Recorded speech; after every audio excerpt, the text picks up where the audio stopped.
Assalamualaikum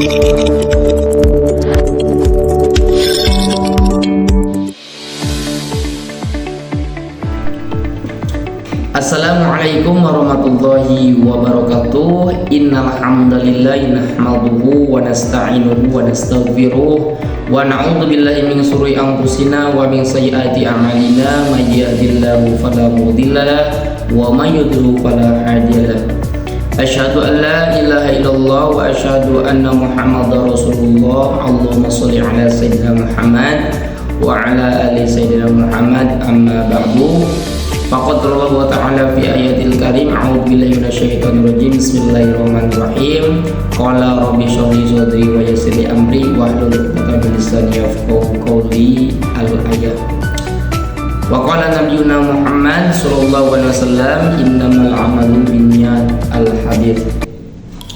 Baik, kepada yang terhormat dosen pengampu mata kuliah penulisan berita dan artikel, yakni Al-Mukarram Bapak Dr. Adi Kusuma MSI, yang semoga beliau selalu diberikan kesehatan jasmani maupun rohaninya, selalu dimudahkan segala usahanya, dilancarkan rezekinya, dan selalu diberikan kemudahan segala apa yang diniatkannya. Amin ya Allah rabbal alamin. Baik, bertemu lagi bersama Ishak Abdurrahman dengan NIM 23133023 di Learning Journal, pertemuan ke-6 penulisan berita dan artikel. Pertama-tama dan yang paling utama, marilah kita panjatkan rasa puja dan syukur kita kehadirat Allah Subhanahu wa Ta'ala yang telah memberikan kita beribu-ribu nikmat, yakni nikmat iman, nikmat Islam, nikmat ihsan, sehingga nikmat sehat walafiat, sehingga kita bisa melaksanakan aktivitas dengan lancar ya. Amin ya Allah rabbal alamin. Sholawat dan salam tetap tercurah limpahkan kepada junjungan alam baginda kita, siapa lagi kalau bukan habibana wa syafi'ina wa maulana Muhammad sallallahu alaihi wasallam, kepada keluarganya, kepada sahabatnya, kepada tabi'in tabi'at ya, dan kita selaku umatnya semoga selalu diberikan syafaat di yaumul qiyamah nanti. Amin ya Allah rabbal alamin. Baik, di sini saya akan mengupas kembali atau menguraikan kembali ya terkait materi yang telah disampaikan oleh kelompok 4 ya di mata kuliah penulisan berita dan artikel.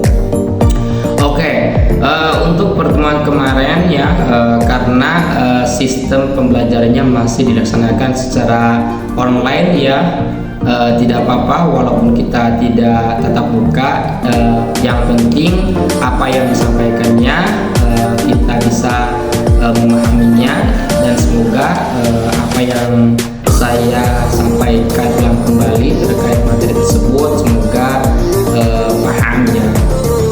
Baik, untuk materi kemarin ya yang telah disampaikan oleh kelompok 4 mengenai penentuan antara rubrik ya dan subrubrik, judul lab serta diksi dalam menarik minat pembaca. Di situ ada poin-poinnya teman-teman. Yang pertama ada menentukan rubrik dan subrubrik ya pada halaman koran.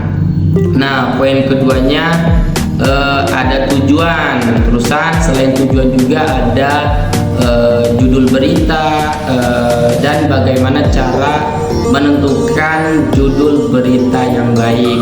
Terusan ada syarat-syarat, dan yang terakhir ada LED berita dan teras berita ya. Jadi LED berita itu bisa dikatakan teras berita. Baik, tadi poin pertama ya, menentukan rubrik dan subrubrik. Nah, sebelum kita menentukan, teman-teman tahu nggak apa itu rubrik dan subrubrik? Nah, jadi rubrik itu merupakan suatu istilah yang sering digunakan ya dalam media massa. rubrik ini adalah kepala ruang dari berbagai macam tulisan ya. Jadi kepala dari ruang lah intinya ya. Nah, sekarang subrubrik apa itu subrubrik? Nah, jadi subrubrik ini merupakan suatu gabungan ya, suatu kata ya, gabungan suatu kata dari sub dan rubrik ya. Maka subrubrik ini bisa dikatakan bagian dalam struktur halaman media yang mendukung rubrik paling utama itu. Nah, apa tujuannya? Nah, tujuannya itu untuk memudahkan mengisi halaman-halaman surat menyurat, baik itu surat kabar atau majalah. Terusan selanjutnya juga untuk mempermudah pembagian tanggung jawab redaksi, terusan untuk menciptakan daya tarik si pembaca. Nah, gimana sih cara menentukan rubrik dan subrubriknya? Nah, sebagai mana ya yang telah disampaikan oleh pemateri kemarin terkait cara menentukan rubrik dan subrubrik pada halaman kolom ya. Itu ada 5 teman-teman. Yang pertama ada mengidentifikasi tujuan dan sasaran si pembaca. Yang kedua menentukan rubrik utama ya. Yang ketiga menentukan subrubrik. Yang ketiga menyelesaikan dengan struktur tata letak halaman, dan yang terakhir ada evaluasi dan melakukan penyesuaian. Itu cara menentukan rubrik dan subrubrik pada halaman kolom ya. Nah, selain itu juga ada judul berita dan bagaimana sih cara menentukan judul berita yang baik. Nah, judul berita itu harus bersifat representatif ya. Jadi harus menggambarkan keseluruhan isi berita tersebut itu teman-teman. Selain itu juga judul berita itu harus bisa harus bisa menggambarkan ya pokok permasalahan apa yang dibahas dalam berita tersebut. Jadi kita harus menggambarkan berita itu membahas apa ya. Jadi itu yang paling utamanya. Selanjutnya ada syarat-syarat cara memilih berita. Nah, yang pertama itu ada relevan ya, harus formal, harus fungsional, harus spesifik ya, harus provokatif.